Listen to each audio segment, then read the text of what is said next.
One day, a doctor in training finds that the spirit of the man he dissected that day has followed him home. And things are only worse when he realizes the spirit has entered the body of his medium wife. Rather than be afraid, he takes another approach. He helps the spirit to realize it's no longer a living being. This was only the beginning, but for the next 30 years, this husband-wife duo would help extract spirits from those who were tormented by the unseen. This is the case of Anna and Dr. Carl Wickland.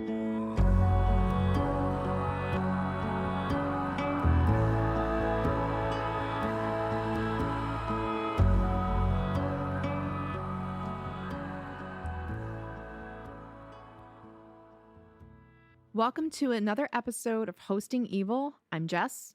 And I'm Emily, and today I have a super wholesome case to share. Oh, fun. Thank you, Emily. Okay. Carl Wickland, he's a doctor in training, and he had to do a dissection in class that day. He's coming home, and when he walks in the door, Anna, his wife, is immediately struck with an unseen illness.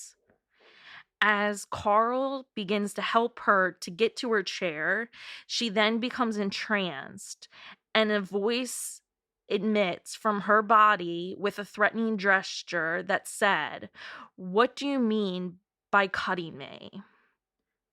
Carl responded that there was no such thing. He hadn't cut his wife. He had just come home. But the voice adamantly insisted.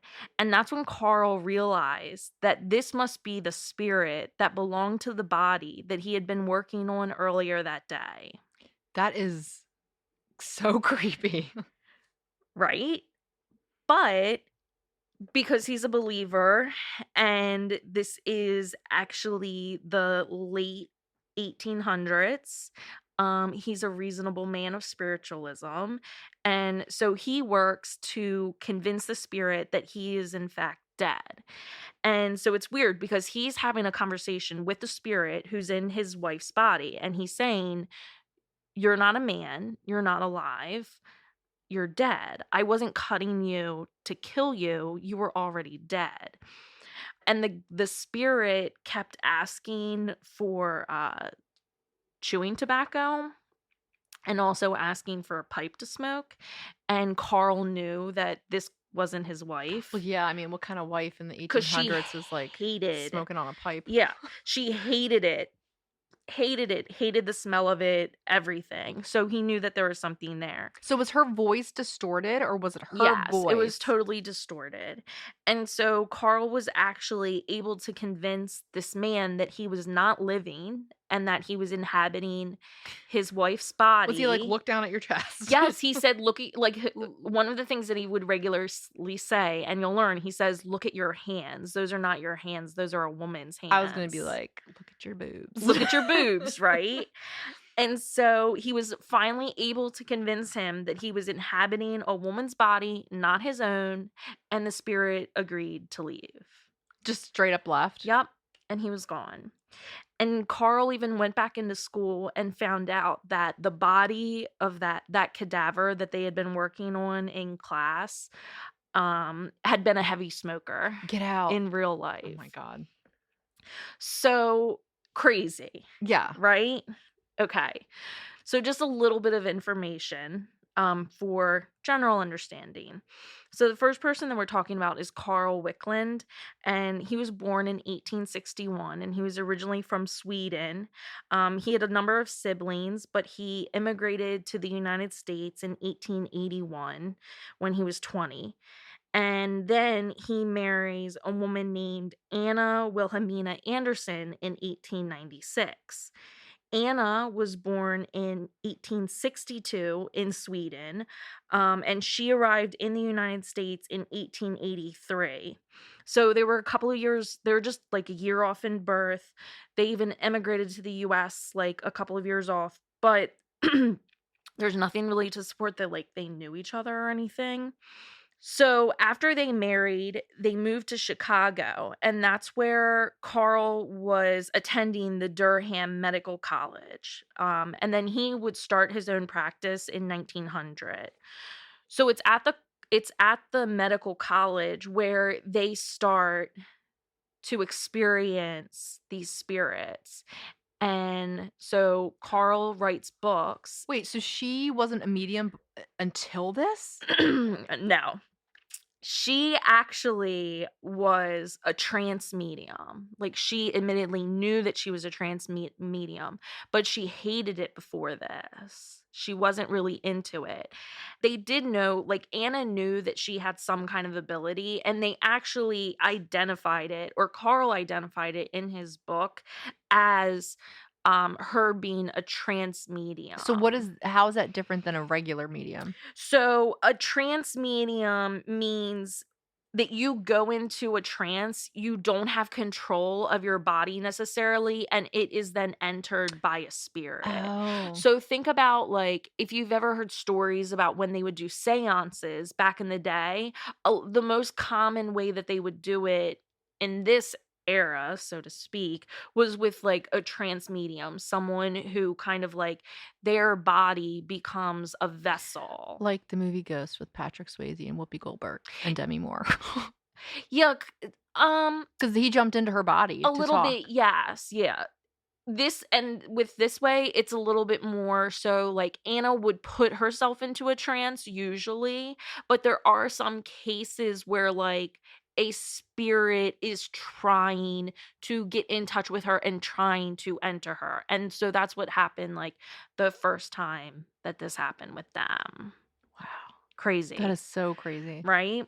So, and like, unfortunately, there's not a lot known about Anna, like, besides this. It does seem that the couple never had children.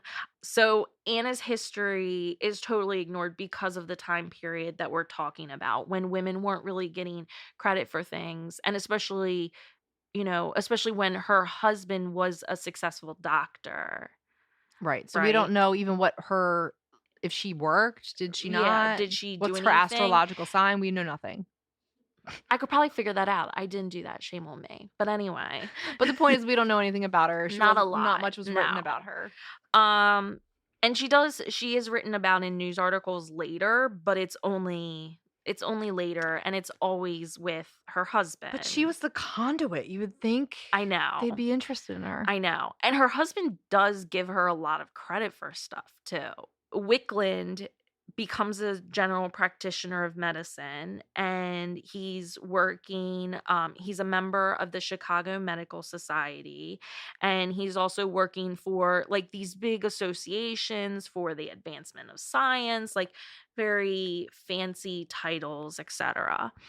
He became the chief psychiatrist at the State Psychopathic Institute of Chicago in 1909, but then he left that position in 1918 and moved to California, where he founded the National Psychological Institute of Los Angeles. And I have a comment on this that I could be wrong about, but I definitely feel like there's a major connection between California and ghosts and spirits and the beyond. Um, and I would love to be educated otherwise. But I feel like if you want to go find some ghosts, like California is like an easy way. Now, Carl, Dr. Wickland, is doing all of these things. He's advancing his career, but at the same time, like, he's also working on different theories related to what death really is and what it really means. And a lot of it is connected to one, his belief in spiritualism, um but also the experiences that he had, and especially the experiences that he was able to have because of his wife, Sure. I mean, you're right? witnessing so much when you have a medium in your life. Yeah, exactly. So he also is getting this focus, though. He starts to learn beyond being a general practitioner, and he's going into psychology.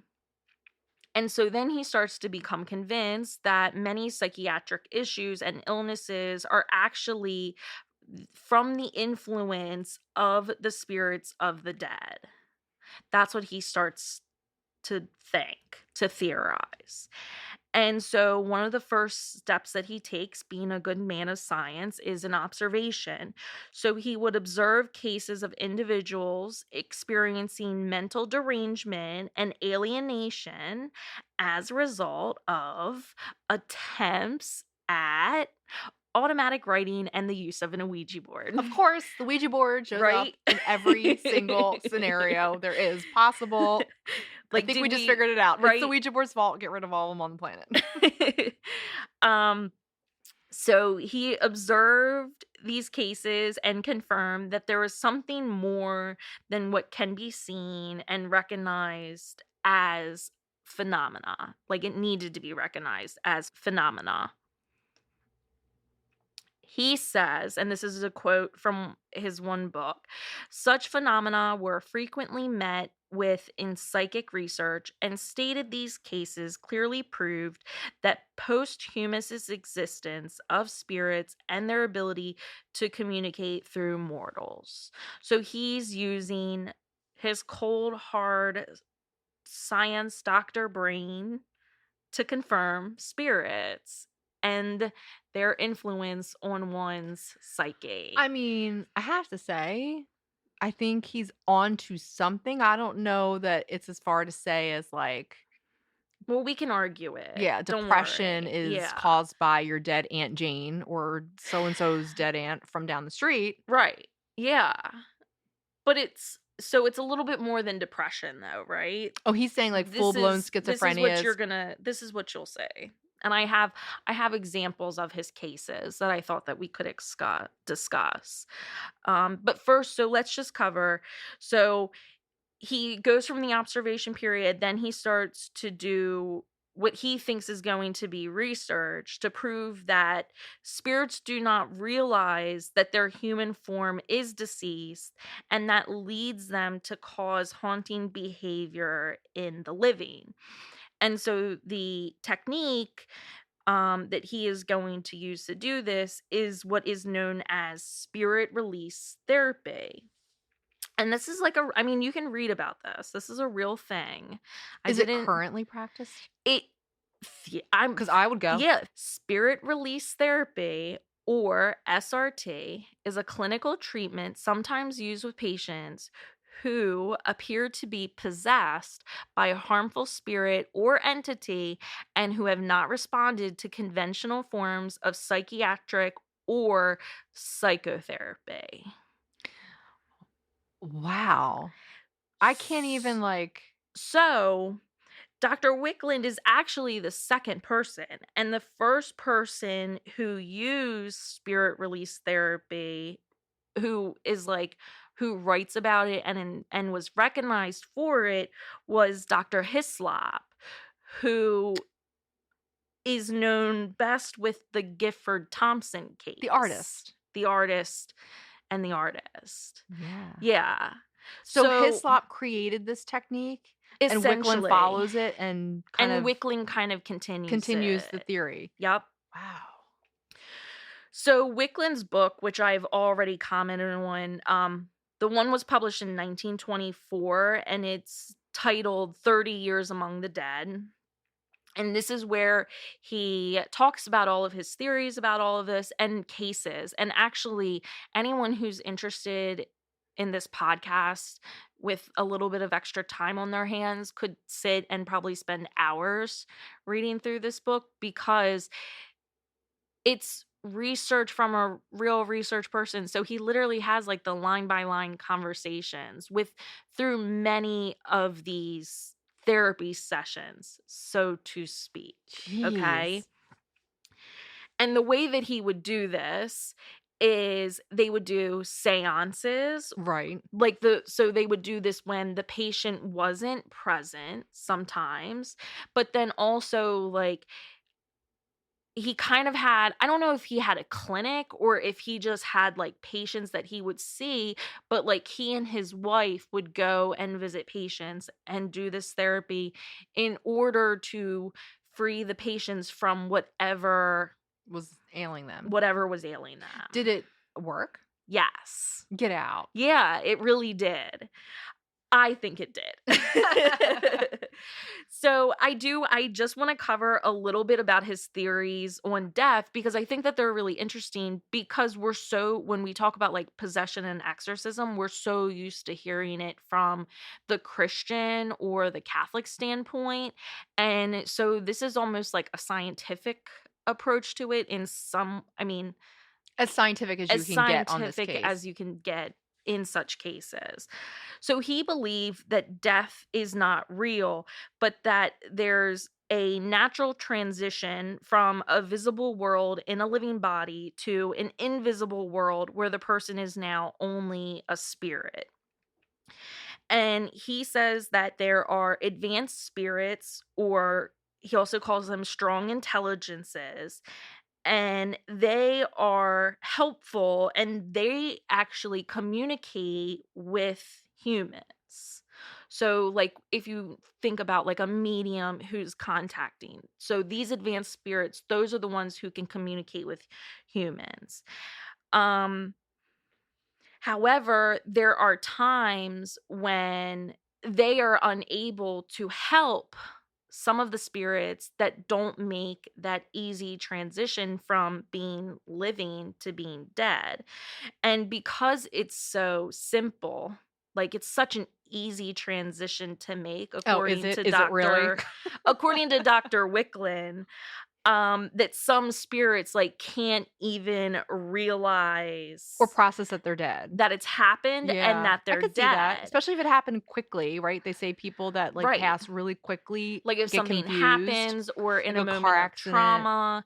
And so Wickland actually, both of his books detail like a multitude of reasons why like a person could be prevented from accepting death. So for example, like drug abuse, alcoholism, certain faiths, suicide comes up, even like unintentional death like an accident or something. So there's a wide realm I of could see that because possibilities if you know you're dying, let's say, of cancer, then obviously you have many days, maybe to weeks prepare. to, like, Yeah. have that sink in, and your Yes. family's not traumatized. Yes, they're traumatized that they lost you, but they're not, like, traumatized that you just died that day, like, it's expected. So I think that Yes. also plays a part in maybe Into a what's spirit going not being able on. to pass on is that their family's traumatized. Yeah. I surmise. Okay, and so basically what happens because they're not able to make that transition to the beyond, to the other, not necessarily the other side, but to not being alive. Wickland says that these entities or spirits will attach themselves to a human aura. And that then the spirit is conveying its own thoughts and feelings into that human being's aura and into like what they're doing, and then that is what can bring out outrageous behaviors or kind of like personality changes or actions in a person that are not not usual or not expected. Do you know what I mean? So when I'm being a raging bitch, I can blame it on the fact that a spirit is, like, attaching itself to me at that point, maybe, possibly, because Yeah. I would love to be able to use that No. excuse I mean, sometimes. listen, like I'm kind of buying into this. Like I'd be like, "This makes so much sense for me, right? why I go from 0 to 100 sometimes and then back to 0 again." Right. And then he also says too though, it's like sometimes like when you think about ghosts, like the idea of like ghosts and spirits being in like certain areas where like things happen where they died or where Yeah. they lived.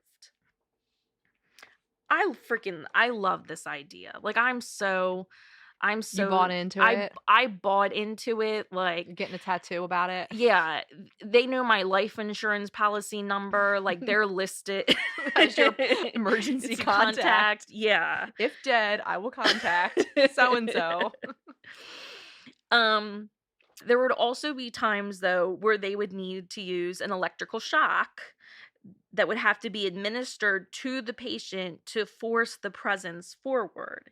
And Wickland believed that The electricity was harmless to the patient, but necessary for the effectiveness in especially stubborn spirits. I'm sorry, if I got electrocuted, it would not be okay to me. Right? But just so we're clear, like, I looked in this heavily because I was like, "Well, how does this connect to, like, electroconvulsion Yeah, therapy?" that's what I'm It picturing. doesn't. It So doesn't it would just connect be at like a all. little If anything, I feel like it's like 2 you would batteries, hold you 2 things in your hand and they would, like, shock your hand and you would get, like, pins and needles feeling. Like, remember when you I feel like there's something in, like, a science place that I experienced when I was a kid where, like, you would the put your ball. hand on the ball and you would see the static and you would feel it. Yeah. I feel like it's kind of Or like the game that. Operation where it would zing you. Yeah. Exactly, Okay, yeah. so it's not electroconvulsion therapy, which is what No, I was they're not, picturing like, when you said pushing that. people into, like, seizures or Lobotomies or something. anything. No, nothing Okay. crazy Alright. like that. It's more like just to zap them to really bring Fourth. the spirit to the surface. Okay. And also, from his cases of what I read, it seems like they needed to use it when there were multiple spirits attached to one person. So what makes someone susceptible to something like that? Did he talk about that? Not really. I mean, like, so it depends. He does suggest that, like, if you were an alcoholic, there's a reason why you're an alcoholic. Like, there's a spirit A on spiritual you that's connection. causing you that alcoholism, right? So maybe it's just like making yourself susceptible to it. There's also a couple of his cases though where it's like, my husband dies and I go on with my life, but his spirit is now present because, like, he didn't realize that he died or, like, something like that. Hmm. I wonder though how accountability though for your own actions, like how does he separate that Oh, this out? is all, like, questionable, and he's not, like, talking about, like, moral activity or anything. Like, Okay. he's not concerned about any of that. Really? And I don't know. Actually, I would be curious if I had a better knowledge of psychology, I think that, like, there was a period of time, though, where one would argue that something about your head shape being the cause of whether or not you're a criminal or not. Have you ever heard about that? Your head shape? Like, Like the the shape of your physical shape skull? of your skull. Yes, I have heard Yes. about that. Like, it's at the Mutter Yeah, Museum, in you Philly. know? So, like, I honestly wonder if maybe this was, like, during that time period where their understanding of mental illness and its connection to criminality were hazy? Mm, I don't know. okay. And also I will say, and maybe it's the cases that I read, they weren't especially criminal people. It was more so that they were like traumatizing themselves and their families directly, in a sense.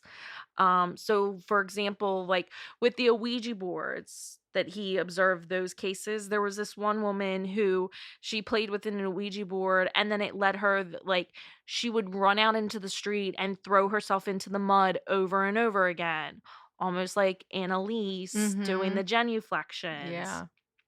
And then she said that like she couldn't be allowed to eat until after a certain The time. punishment, yeah. So it's more so like that kind closer to what you hear in cases of actual possession and less so, cases of like, he's a serial killer, but is he possessed?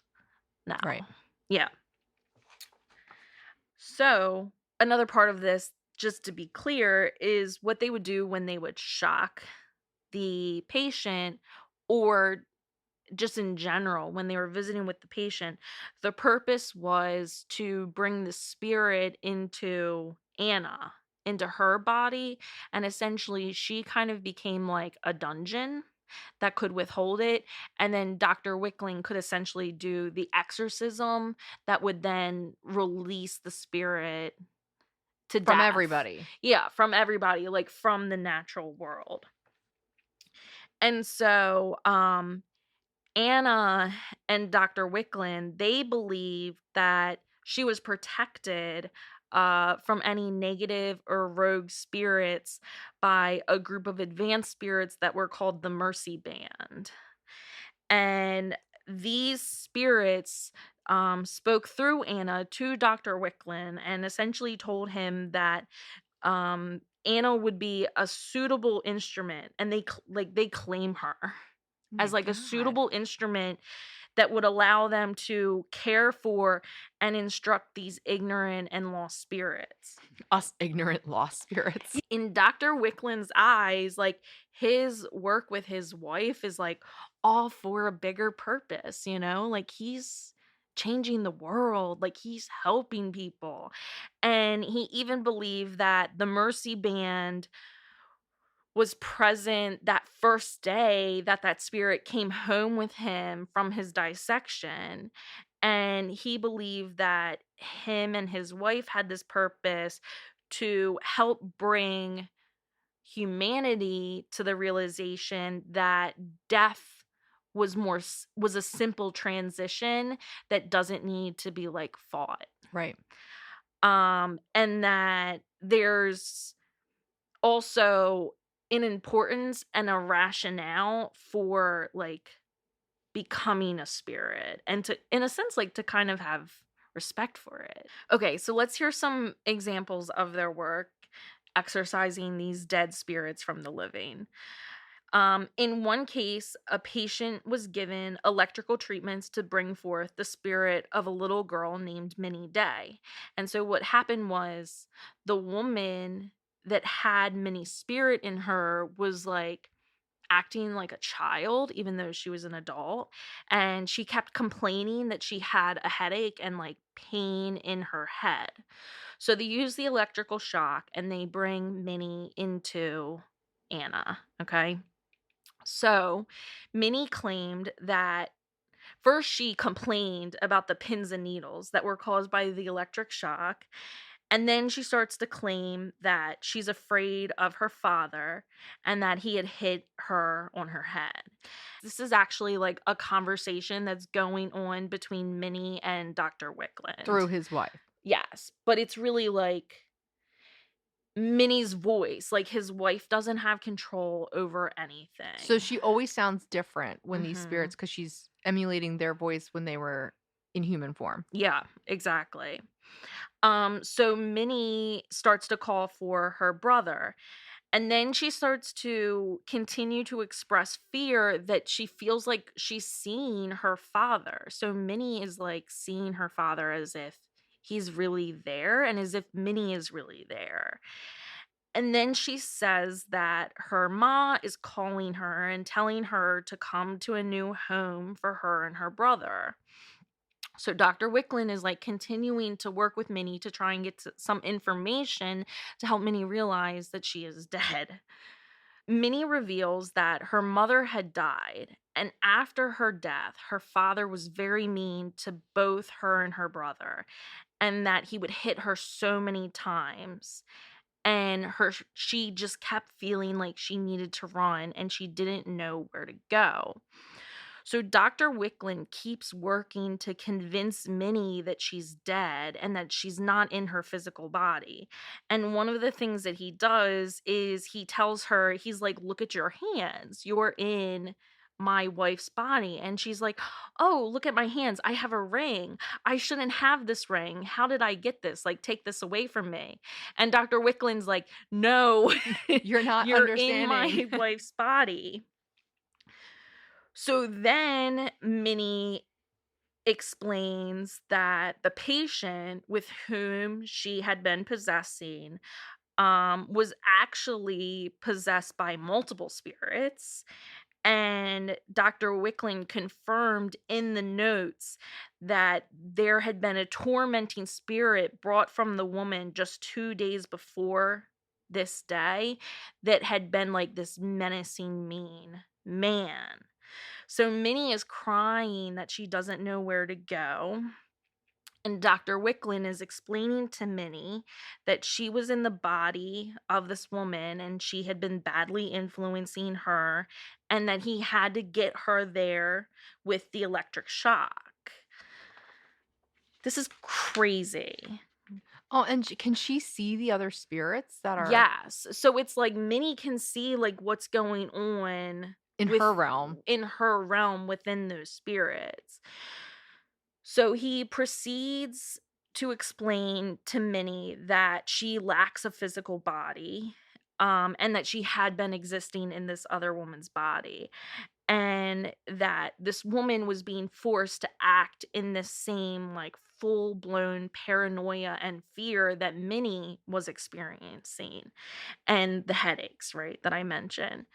Dr. Wickland is proceeding to convince her that she's not in her body, that she's in another person's body. He calls on her to recognize the presence of her mother and father. And that's when she sees that her mother is present and she realizes that her father's spirit, who is running at her, is not actually running to attack her, but is running to her seeking forgiveness. Did he murder her? He murdered her, and he's also So the whole is the whole dead. family dead? What about the brother? I think the brother's actually alive. So it's the parents and So the Minnie parents are and all Minnie are dead. dead. Oh my god. So the mother so in that moment, because Minnie's able to see that her father is looking for forgiveness, it's like the fear is gone and she's able to accept it, and with that, she goes with her mother and is removed from Anna. Wow. And then the spirit of William Day replaces Minnie. William Day is Minnie's father.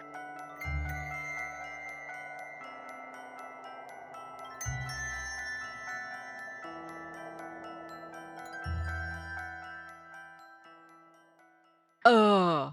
Because he couldn't go on because So he admits his guilt. He had killed Minnie in a move of misplaced anger and was so sorry for his action. So, real life, he realized he struck Minnie and killed her, hit her in the so he head, didn't mean to kill her, but he but had it was this anger. abusive Yes. tendencies that ultimately did Minnie Yes. in. So he like accidentally kills her out of anger. He then ran and was unknowingly shot and killed while he was running away By who? by someone who I was gonna say knew the that brother. who knows, right? By someone who knew that he killed his daughter. And so his spirit has been running and he could only continue to run. And he would regularly see the spirit of his deceased wife, and all she could do was accuse him of killing her daughter because he could not like accept his guilt. Oh my gosh, that's crazy. So Wickland advises the father to realize that he's dead. But then he also starts to address issues that the spirit had during life. And so he gets William to admit that he had had an obsession with alcohol that had led to like many bad behaviors. And so in his conversation with William, still present in Anna's body, the doctor urges the spirit to help those poor, unfortunate spirits who are possessing mortals and making them terrible. So he's saying, like, I'm going to free you, but get your shit together and go become like a higher intelligence and help these other Yeah. spirits. And so he suggests to William that there were his own troubled spirits like attached to his So this is, aura. like, layered. Exactly. Like almost like Scientology is like layered with weird stuff. Like you Yeah. carry your like father's brother's Traumas, sins, bad deeds, and whatever. all that stuff, yeah. Yeah. So then the father was actually able to accept that he was dead and that he was wrong in action. And when he did that, he was able to find forgiveness. And that's when his wife and Minnie appear. And the doctor is like, you see your wife and your daughter. And he's like, yes. And he's like, they're forgiving you. Like, go to them. Like, get the hell out of here. Yeah. But also, like, you are free. Like, go be a better fucking spirit Spirit. somewhere else. You don't have to go home, but you can't Stay stay here. here. So that's actually 2 cases In within one, one. yeah.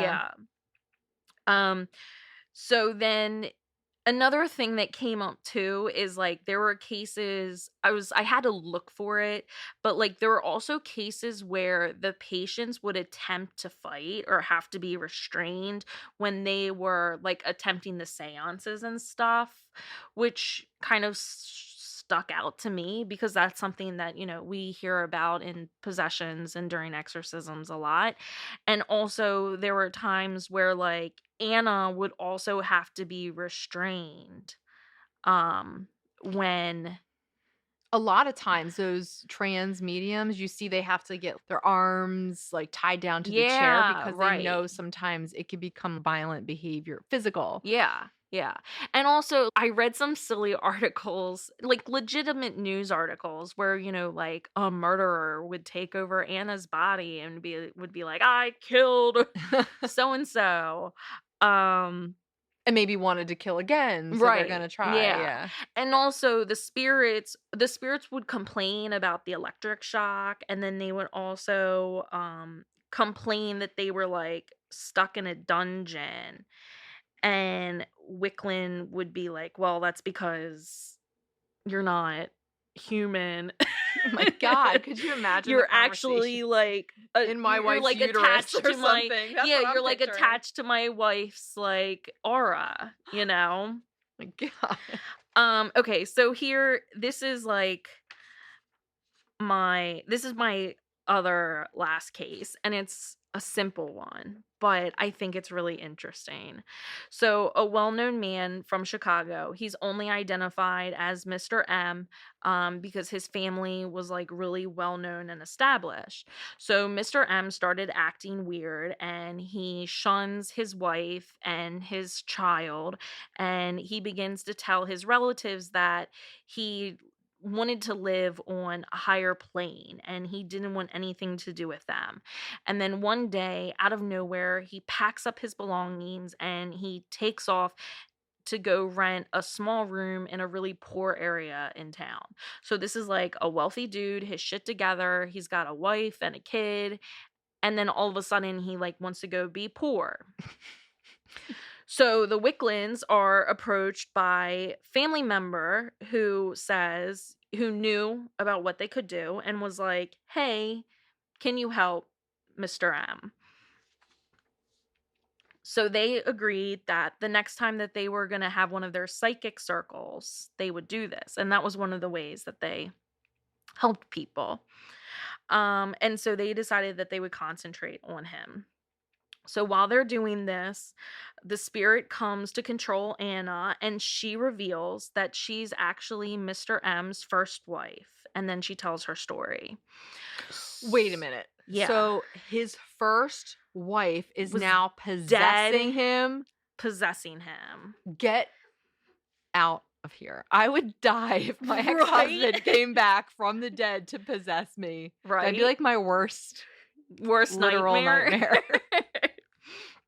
So, she had met Mr. M during the World's Fair in Chicago. They lived together for some time without being married, but this was considered like a terrible thing to do, during the like early 1900s. And it was really important to his family that they were married. So they're pushed to be married. However, as a wife, she's unhappy and completely feels constrained by, having a conventional life. And so she rebels and she does so by leaving her husband, Mr. M, and she goes and starts living in a house of ill repute. Mm. Um, and although she did come to regret her decision, she never returned and she remained there, eventually becoming a morphine addict and then committing suicide. Wow. So, after her death, her spirit, having committed suicide, did not make that slow and easy Yeah, transition. transition. Um, and she returned to her husband. So when he remarried and had a child, the first wife's spirit became angry and jealous and started to influence this man, giving him unhappiness. ultimately forcing him to the point where he decided to leave his family and move into this new living arrangement that was the kind that she felt satisfied Oh, that she in. was comfortable in because it Yeah. emulated what she was living in when she was Right. alive. So it would almost be like if he was completely normal and then all of a sudden he became a hoarder because she was a hoarder. Gotcha. You know what I Yeah. mean? So she's making him live in these terrible conditions because it's what she feels comfortable with. But the psychic circle, and it's not just Dr. Wickland, it's other people as well. They're working to help her realize that she's actually controlling her husband from death and that she shouldn't be doing that and she has better things that she could be doing But does she? in the Does she? spirit world. I mean, I don't know. I mean, that's what I would wanna do. If you want to control my husband from death, I can't do it now in life. I might as well do it death. But she did agree to leave. Oh, well, good for her. And the next time that the Wicklands saw the relative of Mr. M, they said that he had returned to his family and to his wife and But child. what was his thought on this when they're like, sorry to tell you this, but, like, Oh, your he didn't even ex-wife" know. That's the He thing. had Like no so he these had people no sometimes are idea. so it's not like you Yeah. feel Right. that you're being influenced by so and so. It's just that there he might not even noted, like, a marked difference in himself. Like, was he conscious, and aware that, like, Well, "I'm yeah, acting obviously, differently"? yes. Obviously, he was aware that he was acting differently because he literally told his family that he like wanted to go live on a higher plane. And he also said that like he didn't want anything to do with them. So that would be like if you if you started to make like really risky life decisions and like you start calling me from like a really bad area at 1 at night inviting me to like come shoot pool with you. I might be like, "Hmm, what pool playing spirit Has taken over you. has taken over Jessica?" You know, like It's crazy to think, though, that a regular person in life could have that much influence in death over other people. but if you think about it, it's almost like my spirit can no longer work through my body, so it has to go find something to attach to work through because it has nowhere else to Alternative, go. yeah. It doesn't know what else to do. And in a way, if you think about it, it's just like lost energy. They could go haunt a house or something. That's what I would do. But maybe it doesn't want to. That's Yeah. not fun. I think that's like my goal in I life mean, for you, is that to might grow be up and be a fun. ghost and haunt something. Your Yes, goal in my death. goal in death. Not well, it's my life's goal in life to eventually in death become a ghost. Um, Like it's on my Instagram and everything. It's like my life goal. That's yours. So, I mean, those are just two really quick examples, but in general, like those are the That's kind the of gist, patients yeah. that Dr. Wickland and Anna are working with. And he recorded numerous cases of, patients who had been diagnosed with psychosis who were actually able to find relief following these spirit release sessions. And his work did receive like a lot of interest. Um, but of course there's also a complete criticism Oh, for too. sure. They're gonna put it under a microscope and poke Yeah. holes in it. And it should be. I mean, understandably so. And then so just to tie it all up, Anna did die in 1937 after some months of illness. She must have passed away just fine.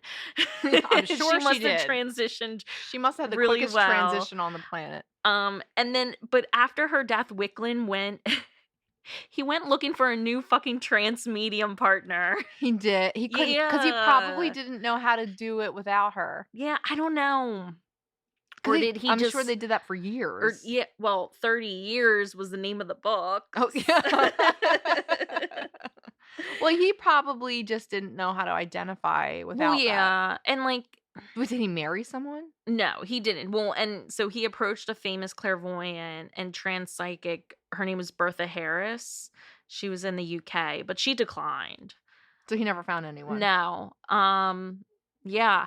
And so it is interesting though, because one article I found talked about they did a seance with Sir Conan Arthur Conan Doyle, right? Who's really into all of that, the writer of um Sherlock Holmes, and he was really into seances and weird stuff. And so I mean they were definitely popular, and they're fortunate too because the time period that Dr. Wickland was studying all of this was kind of, in one of like the great flows of spiritualism and Yeah. clairvoyance and mediums and all of that, like in the late Victorian era when like all of the focus is on death. Yeah.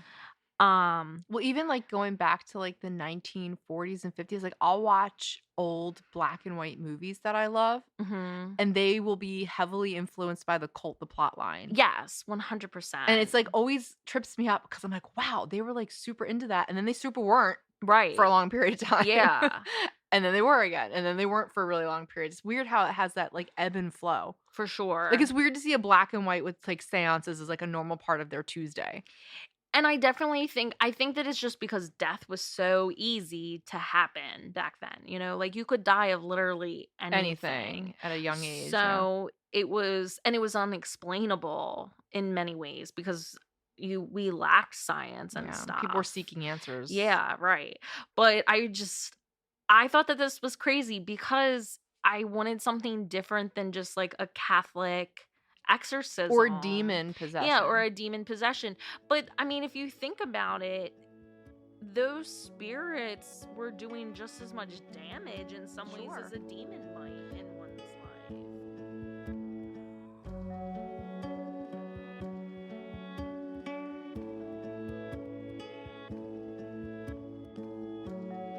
Thanks so much for joining us on this episode of Hosting Evil. For more information on this case and others, you can visit our website at hostingevilpodcast.com. And don't forget to check us out on social media at Hosting Evil Podcast. Until next time, I'm Jess. Peace, love, and light. And I'm Emily. Keep fighting those demons.